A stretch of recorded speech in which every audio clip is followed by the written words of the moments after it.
Bonjour à toutes et à tous, bienvenue sur la chaîne. Aujourd'hui, Discovery Asia avec le film Yakuza. Yakuza, l'Ordre du Dragon. Alors, moi je l'ai pris pour une simple bonne raison, je l'avais acheté à l'époque, c'est parce que je suis assez fan de la série Yakuza et de jeux vidéo, quoi. Donc c'est une série qui a commencé sur PlayStation 2 et qui a évolué au fil des années, quoi. Le dernier opus est sorti sur PS4, on doit être, même sur PS5 je dirais, on doit être au 6-7e je dirais, avec les crossovers, les préquels et tout ça. Donc c'est une série qui m'a toujours bien branché dans le monde asiatique et tout. Et quand j'ai vu que ce film était sorti, bah, je l'ai cherché et je l'ai trouvé à Nose l'autre fois. Enfin à Cash, je veux dire, à Cash. Et donc je me suis dit, bah tiens, pourquoi pas essayer ça. Et puis en plus inspiré du célèbre jeu Yakuza. Alors on va lire un peu le synopsis. Hein. La guerre des clans a commencé. Un Yakuza respecté, Kiryu, sort de prison après une peine de 10 ans. Une nuit caniculaire s'abat sur Tokyo. Il croise dans la rue la petite Haruka et va l'aider à chercher sa mère. Bientôt, ils sont entraînés dans une spirale de violence entre les anciens amis de Kiryu, qui veulent sa peau, et Majima, un Yakuza qui cherche 10 millions de yens disparus. Kiryu va devoir user de ses poings et de son esprit afin de rester en vie et démêler la vérité du mensonge de l'obscure aura qui entoure les célèbres Yakuza. Bon, c'est un scénario approximatif par rapport aux jeux vidéo, mais bon, voilà. Alors on va lire un peu la pub. Action survitaminée, violence paroxysmique. Ah, et carrément, paroxysmique. Combat à main nue, gunfight et mise en scène déjantée. Takashi Miike. Ah, c'est Takashi Miike qui a fait ça. Donc Ground Zero, Ground Zero 2, la trilogie des Dead or Alive, les maîtres de l'horreur. Revisite le code d'honneur de la mafia japonaise à la façon Tarantino. La façon Tarantino. Ça, ce genre de petite pub me dérange un petit peu, hein, parce que souvent quand ça dit ça, voilà. Quoi. Donc moi, ce que j'espère, c'est que ça suit bien le jeu vidéo. Après, on verra ce que ça vaut, mais si ça suit bien le jeu vidéo, bah pourquoi pas. Pourquoi pas, parce que le jeu vidéo, j'aime bien l'ambiance, j'aime bien le style, j'aime bien tout. Donc on va voir ça tout de suite, c'est parti. Alors me revoilà, je viens de finir Yakuza, l'Ordre du Dragon. Un bon film. Bon, c'est pas le film de l'année, c'est pas un film nul, c'est un film correct. Peut-être pas être aussi bon, mais un film correct.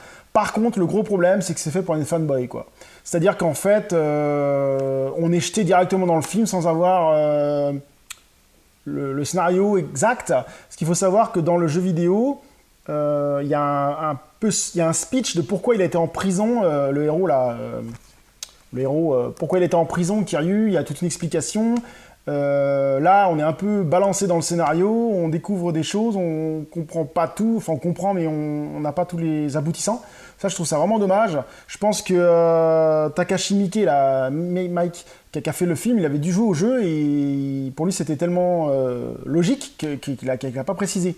J'aurais bien aimé un petit prologue avec le pourquoi du comment il était en prison, pourquoi il rencontre la petite fille, enfin c'est... Franchement, là, c'est... Hop, on est jeté dans le film. Ça, c'est bien dommage, ça pourra rebuter certains. Hein. Autrement, le reste est bien fait. Franchement, est bien fait. Si on regarde les personnages, hein, là, nous avons le héros du jeu vidéo, et là, nous avons le héros du film. Les mecs se ressemblent un petit peu, quand même. Hein. Ça, c'est pas mal fait. Lui aussi, là, celui avec le bandeau, là, lui, il est bien fait. Dans le jeu, il y est, avec la batte de baseball et tout, il est bien fait. Ça, c'est vraiment bien fait. Le quartier est vraiment bien fait. On se retrouve vraiment dans le quartier du jeu vidéo. Non, franchement, il y a quelques bonnes idées qui sont à mettre en valeur. Après, il y a des choses que j'ai pas compris. Ils ont rajouté des personnages, certains qui font des braquages, d'autres qui... Enfin, c'était pas dans le scénario, alors c'est peut-être pour mettre un peu de piment au film, je veux dire. Après, je m'attendais pas non plus à un scénario de ouf, parce que dans le jeu vidéo, le scénario n'est pas extraordinaire. Hein. Il sort de prison, il essaie de retrouver une personne, Yumi. Et c'est vrai que le jeu, le jeu s'enchaîne comme ça et ça va. Et pour adapter ça en film, c'est pas vraiment évident. Hein. Donc je pense que l'adaptation est pas trop mal. Il y a certains combats assez sympas. Par contre, le truc qui m'a sorti un peu du délire là, c'est un peu Takashi Miike, hein, des fois il fait des trucs comme ça. C'est en fait quand il se bat, dans le jeu vidéo, il avait une sorte d'auréole bleue et puis là, il mettait des coups, puis t'avais des surbrillances sur les poings qui se battaient et tout. Ça, il l'a mis dans le film. Alors ça, j'ai pas compris du tout parce que... Pour un film qui est soi-disant réaliste, d'avoir des trucs comme ça, il avait fait pareil dans Dead or Alive, hein, dans la fin, pour ceux sans trop spoiler, pour ceux qui ont vu le film, il finissait en Kamehameha et tout ça, enfin, c'était pareil. Non, franchement,